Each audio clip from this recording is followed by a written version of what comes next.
Daryl, I've never met you, but I already know that I like you because we've had a little bit of pre-conversation before I hit that play button. And you mentioned the fact right off the bat that you have a copywriting background. So can you go into that just a little bit? Because I'm a copywriter, you're a copywriter. Let's first describe what copywriting is for those people who don't understand what it is. And then let's take it from there. So you're a copywriter. What does that mean, Daryl? Well, I appreciate that. DP, thanks for having me on your show. And yeah, we joked offline that there was something that I read about you in terms of wanting to get to know a little bit about you before I came on your show. And I just chuckled. And I already knew you were a pro, so I'm honored to be here. But it just made me laugh. So in my words, and I would use the word like this, copywriting is the ability to simply use words to move people along a journey to help them solve or get closer to solving the problem that they'd like to solve. It just happens to be that I think of copywriting as the inanimate version of a communication we would have as human beings. Oh, that's a really great way to think of it, because a lot of people think copy is nothing more than, I need 150 words to put under this photo on my website. And it's like, no, those are characters. That's what we would call Greeking, even though it's lorem ipsum, which is Latin, which I've never understood. But we're not just talking about filling words. We're talking about creating a communication that tells a story. And I love the fact that you talked about it takes people on a journey, because that's exactly it. We have a purpose in mind when we write copy. And that's an important distinction, I think, for people who think that writers are pulling stuff out of the ether with no intention or a goal in mind. Copywriting is a business. It is a commercial activity. And if you're a whatever goes poet writer, that's great. You can do that. But that's not what a copywriter does. We got to convert people. And part of that conversion can be in the form of buy my product. Sometimes it's pay more attention to me. Right. And you mentioned the fact that you do one of the hardest forms of copywriting, and that is direct response copywriting. Can you talk about that a little bit? Sure. Direct response copywriting, it really isn't much different than what you just described. The idea is that we are going to produce some words, communication that hopefully connects with the dialogue that our intended reader is having with themselves at that time, such that it would lead them to a next step action. And as you just mentioned, that next step could be to buy something. It could be to click a link and go visit some information. It could be simply hit the like or follow or subscribe button on this podcast if you'd like to hear more from us next week. And so it's really just seeing if you can enter the mind of the customer and meet them where they are. And if the words are the appropriate words at the right time, then they will take the next action. I think where direct response copywriting goes wrong is it's only thought of at the bottom of a sales funnel. And it's meant to trigger a purchase transaction or a purchase energy behavior. And that's unfortunately where it gets mixed up in the bad ecosystem of digital marketing and or other types of marketing. Oh, I could not agree with you more, because I fully understand. As I mentioned before, copywriting is a commercial activity. It's there to generate some movement, some engagement. I like to say that I write copy that moves people and product, because let's face it, if you're doing both, getting people emotional and converting it to a product sale and stuff like that, then you can have a career like I've had for close to 30 years now. But at the same time, the artist writer in me is not dead. It's not just about that ultimate SEO optimized, blah, blah, click funnels. Here are the 5 action words to use. I hate recipes. As a writer, I hate recipes. And frankly, all the blog posts I see these days are practically recipes. Here are the 10 most, the subject lines that convert the best and stuff like that. That drives me crazy. But that's because not only am I a commercial writer, I'm an artistic soul. I hate to say this, but I know this enough about myself that I come to writing via a love of books and a love of story, not because of a love of sales or a love of Tony Robbins or a love of, whatever, ClickFunnels. And no offense to ClickFunnels. No I'm offense. just saying. Yeah, shout out. Yeah, no offense. Yeah, I get it.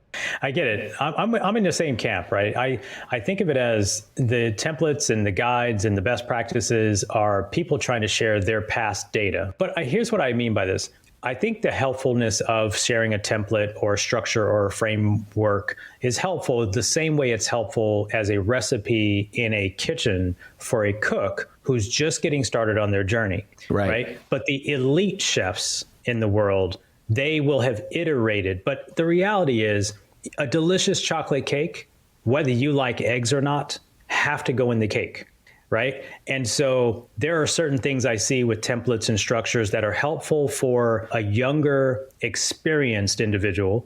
And what I'm hearing you say, and obviously I'm at 30 years of my career and I'm not 100% a copywriter all day like you are, but there's a certain understanding that we've developed in the years of repetitions that allow us to say, I know where I'm going and I have now sort of the free reign to know that I've got to take this from here to there because of that experience. World-class chefs, they have just another layer and another level that they play at, whereas the beginning, culinary school cook has to follow the recipe pretty close.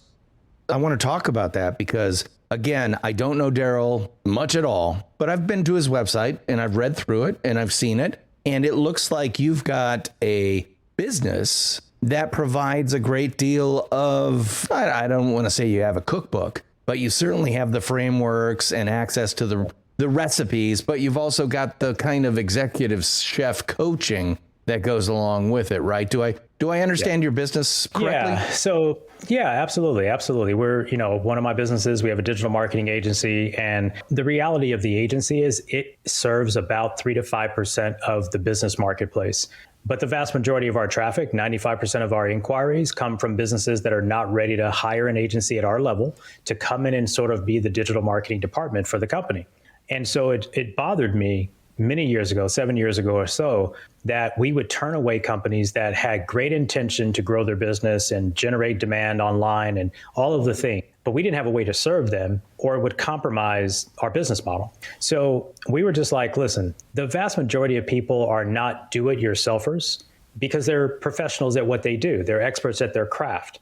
And even if they are the head of marketing for the company, they can't execute all of it anyway because it's such a vast landscape. So that most CMOs that we talk to, heads of marketing, they will just agree that the digital landscape that they have to cover, the ground that has to be covered today, is too big for any one person. So a lot of our clients are small to mid-size, and they have very small marketing departments.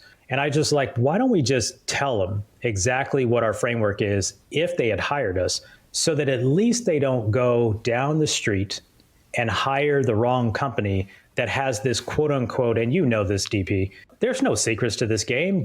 Look, you're a finesse guy. You've got 30 years where you can put the art and the science together in DP's way that makes you uniquely qualified in a totally different way than I would be. At the end of the day, there are some basic things that need to be understood if you're going to execute properly in the online space, whether it's social media ads, Facebook ads, Google ads. We just don't have a problem sharing it.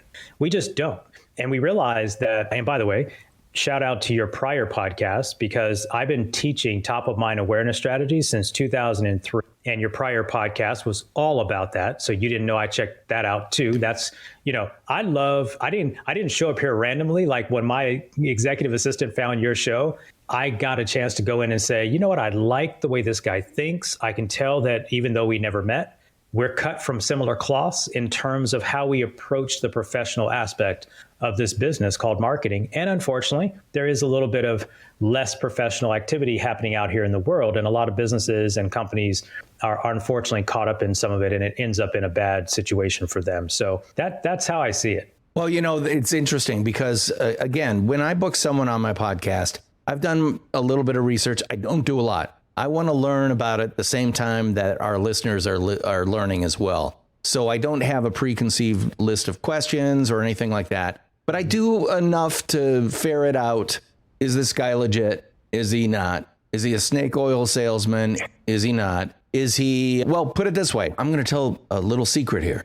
last week, I had a 2-session day where I was going to be recording 2 people on the same day, a mistake that I'd hate to do. So I get done with the first one. It goes great. I had a great time. I'm getting ready for the second one, and I hadn't done enough research. And so I went to the second guest's website, and I'm going through it. And, you know, the creative director in me is quibbling a little bit about art and fonts and typography and stuff. But I'm reading through it, and then I get to a copy block. Now, for listeners who don't know what a copy block is, all you have to do is go to Wix or Squarespace, pull up one of their templates, and they'll show you a block of copy that they suggest, hey, it'd be good to have 75 to 150 words here about your products and services. Guess what? That copy block was lorem ipsum Greek copy, because this person had not done the due diligence to even take the Wix or Squarespace or whoever was hosting their website, hadn't even gotten through all the parts of his website. And, you know, I'm okay with someone's having a under construction or we're working on this, it's not done yet. But the second I saw that, my initial response was snake oil. Oh, this guy is snake oil. And that's when I said, you know, I'm going to cancel this record because I hate that. Because you and I both know that people love to say advertising is terrible. It makes me buy things I don't want, et cetera, et cetera. And for the longest time, I kind of felt that until I had a book to sell that I spent hours on. And then I realized, you know what they say about bands that get a contract with a label that they sell out? Well, all of a sudden the band has something to sell. So yeah, they want to sell what they have worked so hard on. And I guess my point is, I'm okay with the fact that you have something to sell, I have something to sell, but it needs to be founded on something real, true, and dare I say, I hate this word, authentic. Yeah. You know, that word. Yeah. Well, it's just been bastardized over time because you've got people standing in front of Lamborghinis with fat stacks of cash who are saying, this is the authentic way to build a brand that can yield you a 7-figure income in 6 weeks. You know, and you just go, oh, God. I'm with you on that. You know, I spent a lot of time in the real estate and lending industry, and before this move into the marketing space full time with the agency. And I say today that it's never been easier for someone to start a business and put on the hat or the dress or the clothes and start to sell as if they've been a professional in this career for a long time. And it takes away from the time, energy, and effort that, you know, someone like yourself or maybe I have put into this. And they may have taken a course on udemy.com. They may have taken even a real certification that was, you know, maybe a several-week program. They may even have just graduated from college with a degree. I hire these folks. But the reality is being able to discuss and talk the vernacular is one thing. Being able to execute and produce a result is another. And to your point of the flashy stuff, and, you know, unfortunately, it's talking to a market that I don't think you play in. I don't play in it. But the reality is there are just certain people that it attracts. And unfortunately, it's the same person that wants to win the lottery but doesn't play. And so I don't get overly fancy with it. I don't like it either. I do think, and I just said this in a call about a day or two ago, and I said, at some point, this industry is going to have a shakeout, and there's going to be some clamp down on the lack of a barrier of entry to the level of professionalism at this game, at the game that we play called the high level of professional. I had a call with a business owner, and it was just one of, unfortunately, hundreds over the last decade. And it was him telling me how much money he had spent with the last 2 agencies, but he's in my face. I say in my face virtually, but he's so irritated. He's so frustrated. And his energy was so bad during the meeting that he disqualified himself as a candidate for my agency, because it's not prudent for me to allow a customer with that kind of energy to be passed on to my team to work with, because unless he can somehow become objective, it isn't that those agencies didn't fail him. It isn't that one of them didn't steal money from him, and they did, I can tell. It's the fact that his energy, he didn't accept any responsibility for making the decision to work with either of them. It's almost as if they came and stole the money out of his business. And I'm like, I get it. They shouldn't have done it. I get it. It was wrong. From what I could tell, it was a Google ad situation. And I can already tell a mile a minute when someone talks about it, what sounds like a bad agency and a sort of a crooked agency. But I said, if we were on the call for, I don't know how long, and I'm just like, if I can't get you to objectively let that go, because if nothing I say is going to change your energy about that situation, I didn't cause it, neither did my team, but I have to honor our business model. And our business model is to have people that are teachable and coachable and objective to new plans and strategy of action. And so we didn't finish the call with a termination of a scenario, but I just didn't sense that. Unfortunately, here's the punchline. We need to fix why he had even experienced those two people and those thousands of dollars he lost, because it's real money for small business. That's a lot of money for a company that's sub $1 million, a lot of money. And sometimes they just can't recover. And it isn't that he's going to go out of business. It's just the fact that we have a layer of unprofessionalism that's pervading the marketplace, whether it's on the back of some of the latest products, but to your point of Lamborghinis and promising the world. You come to my agency, I'm going to tell you the truth. You just showed up. You didn't do anything online, and you expect that you're going to have a whatever 5x ROI in 30 days. We're not the right fit for you. We're in the partnership business. We're in the longevity of growth business. Are you going to be in business 2 years from now, 5 years from now? It doesn't mean it's going to take us that long to get results. I've got a plan for short-term results. But if that's the only reason you're hiring us is so that you can sign a month-to-month contract, step your toe in because you're afraid of what happened before, then you don't have the right energy for where we are. Yeah. So I don't want to get into that tangent, but what are your thoughts on that? Well, number one, I want to point out this is why I don't ask a list of questions that I've prepared ahead of time. My goal is to allow people to reveal themselves via the stories they told. So you told this great story about your business and how it's handling a difficult situation with a client that's not a good fit, perhaps. But I'll be honest, the story that I'm hearing is, Daryl cares enough about himself and his business and its reputation and its culture and its spirit and its drive and its attitudes that he's like, I'm not going to take this on. And that, right? Well, it does hurt because let's face it, he needs help. Well, he needs help, and perhaps every business needs revenue to be able to do what it wants to do. But there are some forms of revenue that are not worth taking, and there are some people that are not worth dealing with, and some energies that you shouldn't invite into your life. That revealed 100%. Something about your business, but it actually revealed something that I like to say all the time. There is no difference between your business and you. Everything you described about your business is based on Darrell Evans, the person I'm talking to. And I'm sorry, you come off very genuine to me. You come off very confident, but you come off genuine more than anything else. And that's very important to me. And sometimes I'm fooled. Let's face it, the best salespeople often sell themselves the best, but I don't get that from you because you understand so much of what a personal brand really is based on, which is I can only be myself. And again, I'm going to be my best self. I'm not going to show you, I'm not going to highlight my worst day or the way I behave when I'm hungry, because God knows my wife would have some things to say about that. I'm instead going to look inside myself and discover the things that truly reflect who I am, what I do, and how I do it. And then I'm going to protect those things. I'm going to project those things in the marketplace, and they're going to become the foundation for my personal brand and ideally my business brand. So right there, you've like, if I were to deconstruct some of what you said, you're not afraid of stuff like Google AdWords and, analytics and stuff like that. It's probably not your number one wheelhouse, but that's okay because I hire someone to work with me to be able to provide those services if I'm not the strongest at that. Great.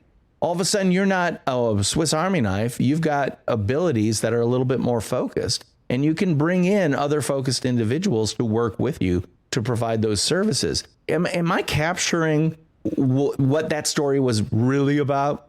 Yeah, I mean, I think a little bit. There's definitely a couple of distinctions. Well, go ahead and give me those distinctions. Do you have dogs? Yeah, I do. I'm sorry about that. Hey, don't worry about it. I've got two upstairs that I'm hoping don't see a squirrel.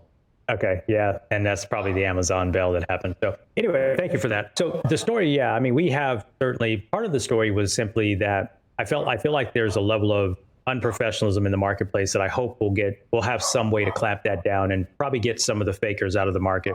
Because unfortunately, this gentleman, great business, 100 Google reviews, 5 stars, great business model, great service provider in the local marketplace, unfortunately been through bad situations. So part of the energy is that I felt bad because he had that energy when he got to us, and that energy prevented us from moving forward in a dialogue, to your point, because we do have values, we do have criteria, and it has nothing to do with how much money you can invest in ads.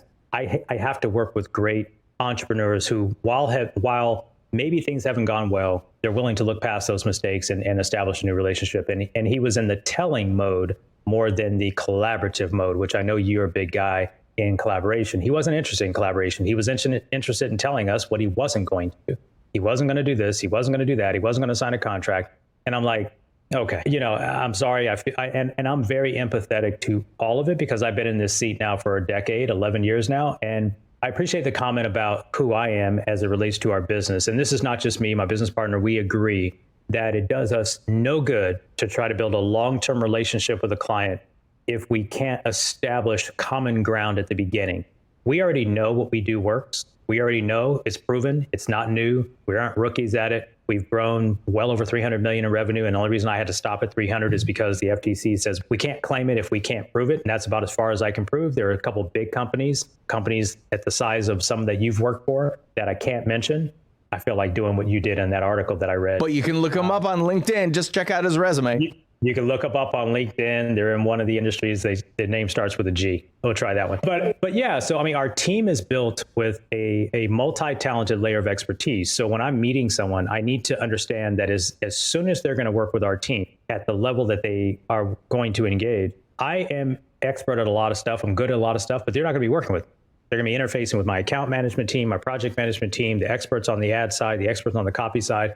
And I'm not going to be involved because we're at the business level where I'm not involved in the operational execution. I started my days there. 20 years I was in the operational execution. I probably was still doing some execution 3 to 5 years ago, but we're moving on to bigger growth in our business. So that's what I meant by that. So, but very important in this world today I think as a business owner, as I look at it, it's important for us to describe our ideal client and understand if we've got a qualification criteria for our ideal client, and not just take every dollar that comes in. My dad taught me something long time ago. He said, all money ain't good money. And while he didn't necessarily know I was going to be an entrepreneur when he said that, he just said, all money ain't good money. And to the point of branding, which is the topic of your show, he also said, you only get one chance to make a good first impression.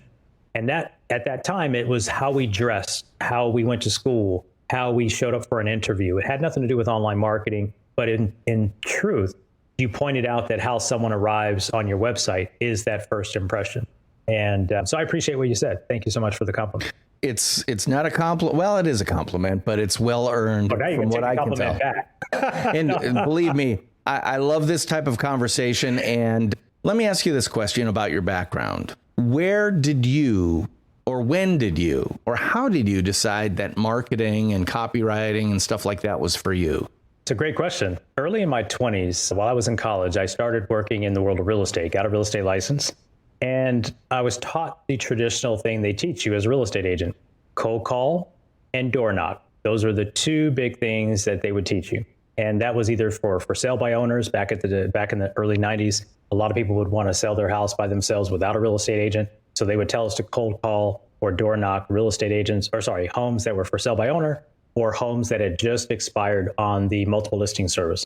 So I'll just keep it as clear as I can. I hated cold calling. I did it. I was okay at it. I hated the idea of interrupting people and trying to convince them amongst the other 50 people that called that day that I was uniquely qualified to come do the sale for them. And so I worked my way through the process for a couple of years until I met a guy named Mark. Mark happened to be the number 2 real estate agent in Nevada. And I did an open house for him. As a buyer's agent, you can go in and partner with some of these big agents if you're a younger agent. And I sat at his open house, and I remember seeing these flyers that he would hand out, or he would want us to hand out. And instead of it being the flyer with the picture of the house and a picture of the bedrooms and the details, the 3-bedroom, the 2-bath, the 1,700 square feet with the 2-car garage, all the basic stuff, his flyers would say something like, would you like to know how to buy this house with no money down? Call 1-800 with an extension number, 1-800 da da da with an extension 201 for a free recorded message. And I was like, that's interesting. Now, if we fast forward that to today, that was the early version of what I would call a landing page or an opt-in system. Because if you call 1-800, you would listen to a voicemail. He would get tracking that you landed on extension 201 about that specific house, because he had 72 listings. So if 201, he knew 201 was relative to 1221 Cherry Street, he could tell where his activity was coming from. So he would know, A, where his buyers were hot, B, that they wanted to buy that house. And I'm making it up. I don't know if it was no money down back in those days, but it was basically his opt-in system. And I just became fascinated by the fact that that's what he did, and he didn't do what everybody else did.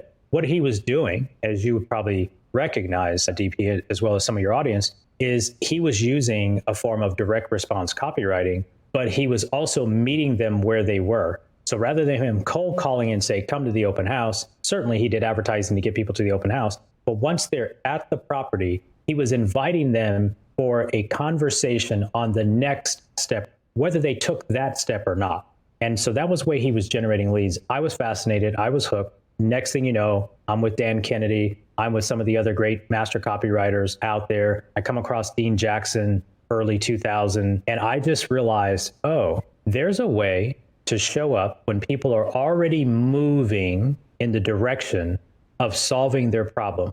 And if we invite them to a conversation, it doesn't have to be face-to-face, but if we invite them into a dialogue because of something they're interested in, then it helps to now bring them closer to me and away from competitors. And now I have an opportunity to do the thing that we all say we believe in, which is build the know, like, and trust factor. And maybe they choose me as their provider.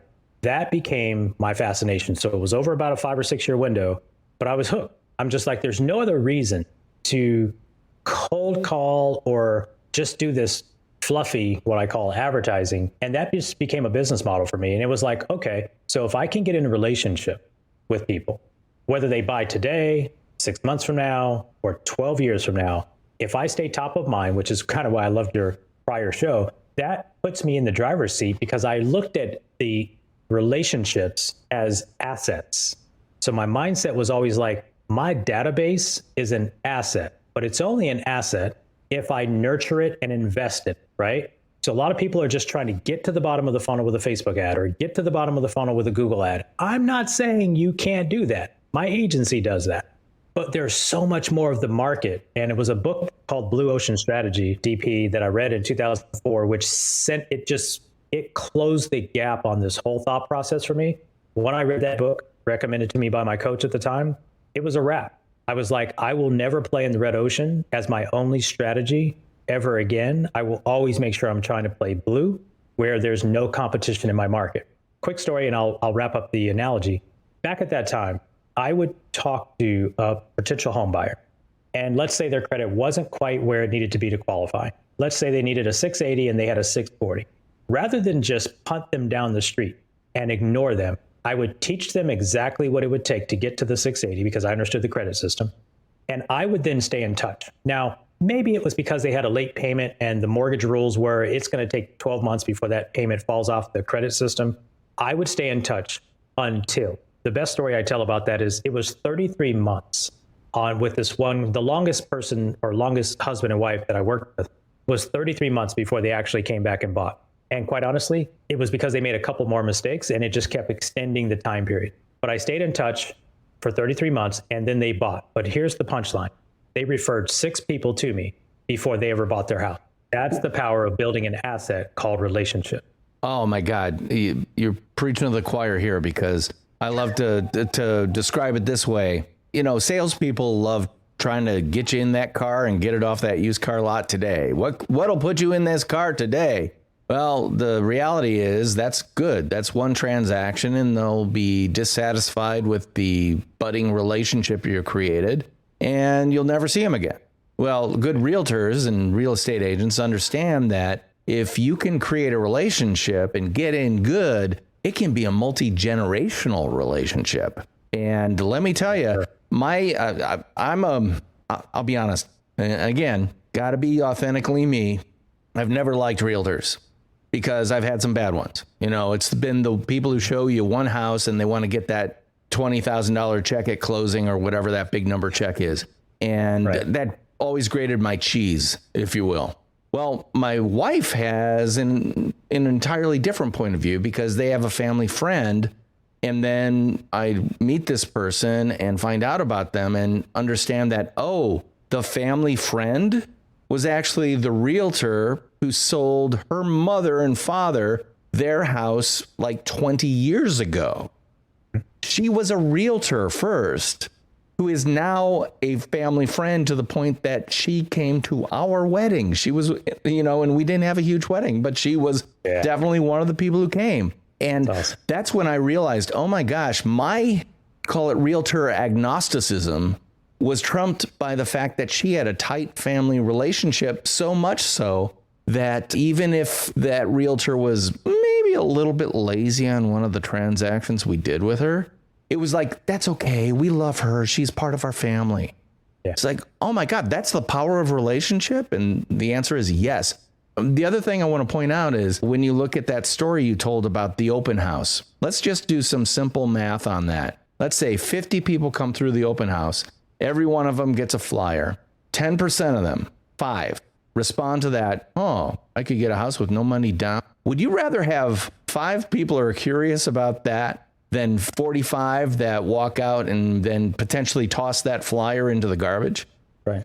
That's the power, you know, and Seth Godin called it permission marketing. I give 100%. You permission to market to me. You know, another term that's used by a lot of professionals is the difference between push and pull. I push stuff at you. That's bad marketing. That's old school advertising. I shove broadcast TV spots at you, hoping that you'll grab onto them. Instead, the modern philosophy is make it more pull oriented, where people want to pull your content. Content marketing is predicated on that idea that it's better to provide something of value that people will want to pull into their lives or their lifestyles or their relationships, whatever. And you gave a great example of that, which is I was given, and I wasn't getting for 33 months, but I was getting because of 6 solid referrals, which again, over a lifetime relationship, that 6 could be a networking effect. How many people could be associated with that? If you did the analysis of how many connections were made after the fact, I think that number could be well over 100 very, very quickly. Yeah. DP, I'm going to tell a quick story. Everybody who's listening to this in any industry that they're in, they should begin to think exponentially about the lifetime value of a customer. It doesn't matter what you sell. Think about it. If I worked back then with someone who was going to buy a house, how often would they buy a house? It's not going to be very often. The studies would say the average person might buy a house every 7 years. So if I'm going to be a professional, here's how I did the math. This is exactly how I succeeded in that business. It wasn't because I was the best realtor or the lender or whatever. It was because I understood math. So if I met someone and the average person is going to buy a house every 7 years, and if I planned, at that time I did, plan on having a 30-year career in this industry, then that means I have 4 opportunities to do business with, right? Then I went to the mortgage lending side. When I went to the mortgage lending side, the number was up by 2 because of refinancing. So the same number of purchases, but then there'd be a couple of refinance opportunities. So I just did the math. If someone ever came to me in the mortgage industry when I had the mortgage business, and they chose to, let's say, refinance their home with Bank of America, and I lost the transaction, maybe Bank of America's fees were lower, whatever the case, I treated them as if they did the loan with me anyway, and I treated them just like a client. I didn't get paid at that time, but I realized there are going to be 4, 5, 6 more transactions. And in any business, you can take this same approach. Going back to the idea that is in my agency, for example, I made the comment earlier about the mentality of a client that we want to have, that we engage with. And that's because we're not a project-based company. We're a retainer-based company, and we have a lot of upfront costs that we have to put into an engagement. So it can't benefit my business just to get to a break even 3 or 4 months in and have that client walk away. And the reality is we want to prove that we are worthy of being kept around. So we have an open-ended agreement. If you're ever unhappy for any odd reason, you can leave. We just have to be careful of the bad energy. But ultimately, the message is one of the best marketing tools you're ever going to have that you can build leverage with is to build relationships via your website, through your Instagrams, all the things, but really understand what a relationship is. Pushing posts, to your earlier comment, isn't a relationship. Dialogue is a relationship. Communication is a relationship. So here's a quick tip in email for those that do any email marketing. And there's a lot of talk these days with privacy and the iOS thing and all of this stuff. Instead of worrying about the open rate, which is where everybody's up in arms right now, why don't you worry more about the click-through rate, meaning to get them to come back and engage with something on your website, but even more importantly, start trying to get your audience to reply to you in an email. Start to develop a dialogue. And you'll be surprised. We've been talking about this for years. I've been talking about this for years. That's where a true relationship is built. Someone can open an email, sure, but it's not a relationship. They can follow your social media, true, but it's not a relationship. I can't tell you how many people I'll see with a 80,000, 100,000 person following on social media, and they've got 5,000 people on an email list or less. I've got a company that's been around 43 years, and they had 20-something thousand customers, 2,000 emails. That's just not acceptable marketing. How can you possibly keep a relationship with 25,000 people with a 20-person sales team? You just don't have one. And so if you wonder why the business is struggling, it's because you haven't prioritized keeping a relationship with the people who already know, like, and trust you. And it's really doesn't matter if they've done business recently or not, because of what you said earlier. That sphere of influence matters. So we try to make digital nothing new because people think it's this fancy stuff. It's not. Everybody agrees know, like, and trust matters, but we got to figure out how to do it with digital in a way that rewards us for our energy and effort. And at the end of the day, it's as cheap as anything to do it. It's more cheaper than we used to do it offline.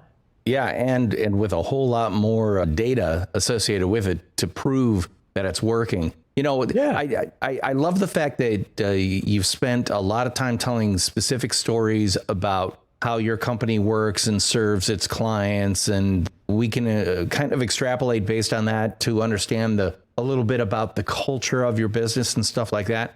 I want to talk about the Darrell Evans brand. What are you trying to do and demonstrate? I think you've done a number of things demonstrating that brand on this podcast today that are very impressive to me. One, data oriented, but not like a data geek.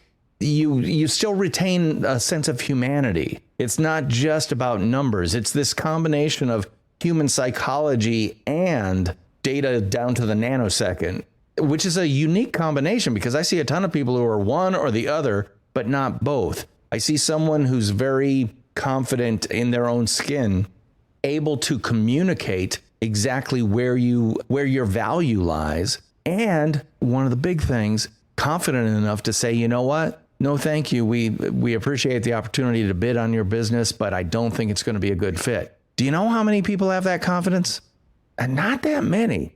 Again, I'm going to repeat my question. Daryl, what are you actively trying to communicate and demonstrate when you do things like be on a podcast or do a blog post or whatever social media activity you do? Yeah, so I think it's a couple things. It's pretty simple for me. I've been very blessed. I've worked my butt off the last 30-ish years. So I didn't think about being on other people's podcasts until my executive assistant made a comment last year. And my intention, I have nothing to sell, number one. Number two, I believe that there are things that I have learned that I know. And while information is abundant, it's readily available. It's available for free, whether it's on YouTube. I mean, you've got information everywhere. What I've learned is that it's good, but in a lot of cases incomplete. And what I want to do and what my brand is all about is being able to communicate ideas, concepts, and strategies in a way that are actionable and easy for the average business owner to understand. And for me, in my personal brand, I just want someone to be better off after our interaction than they were before as related to our dialogue around the pain point that we were discussing for them. I have had enough ups and downs in my business life and my personal life. I do have my own podcast, and the name of the show is Mindshift. And that is my intention whenever I'm discussing things, is to take something that someone has kind of got their mind stuck on about it being this way or that way, where they can't see what I can see. They don't have the backstory, the purview, whatever that may be, the experience, and try to simplify that in a way that they see a ray of hope even if it hadn't gone well in the past. They have some level of inspiration that what they want is still reachable. And so I try to be just a genuine communicator, and I appreciate you using that word earlier. We have a belief that everything we do has to be integrous. We're not interested in cutting corners. We're not going to tell you something just because you want to hear it, which costs us business. I'm not going to lie about that, but that is, I live with, I need to be able to sleep at night. So my brand is about those types of things. But ultimately, there's one key, there's 3 words that hopefully if someone said something to me about Daryl's interaction, their interaction with Daryl, that man, that dude was a really positive thinker. And there was just something about him and the way he spoke about that topic that made me get it. And that's my intention. That's my goal. And I'm not as much of a branding guy as you are. So I kind of chuckled when you asked me the question, because I think my personal brand, if by some standards, probably looks like a mess because I haven't put a lot of energy into what that looks like online. I hate to take issue with you, my friend, but I think you've demonstrated everything you just talked about. Now, the fact that you didn't have what I like to say, what's your key 3, the 3 principles, concepts, and phrases, or even words that sum you up consistently. The fact that you don't have those, I'm not going to bust your chops about that. Okay, what are the? I can give you the. Oh, I'm sorry. I didn't know that was the question. So positively impact lives is key standard number 1. Okay. Constant and never-ending improvement is key standard number 2. And I call them key standards. These are non-negotiable. And the last one is shift your mind, shift your results. Bingo. This is the essence of who Daryl is. I'm sorry, I didn't understand your question. That's okay, because there are no secrets in advertising and marketing. The fact is, yes, I'm all about branding. And yes, I coined the phrase nonfiction branding to give my take on what branding should be about and make it clear, and also allow people to ask, well, that implies that there's such a thing as fiction branding. To which the second they do that, there is. I now have a conversation for the next 5 hours with them, because they recognize, oh yeah, the brands I don't like are fiction brands. The brands I do like are nonfiction brands.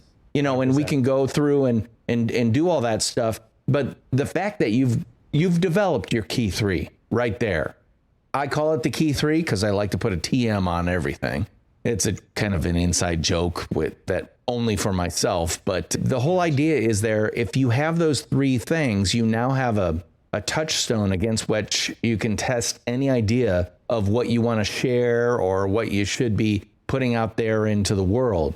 The fact is, people don't know a whole lot about me, but they do know that my key 3 are creative, collaborative, and provocative.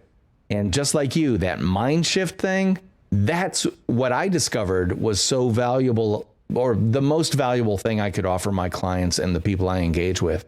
I provoke them in a kind way to think differently, because I'm going to say this and your head's going to nod off your neck. People will tell you all day long what they want. But a good marketer will sit there, listen, ask probing questions to discover what they need. And they are never the same thing. Yeah. So true. So true.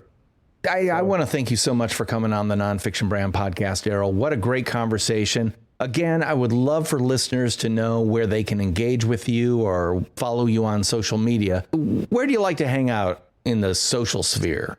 My favorite place right now is Instagram. And so again, that's going to be at Mr. Darrell Evans. I just like the features over there. I am dabbling a little bit in TikTok, but Instagram is kind of where I spend my time. I don't use social media the way I use it for business in my personal life. So that's probably where you'll find me the best.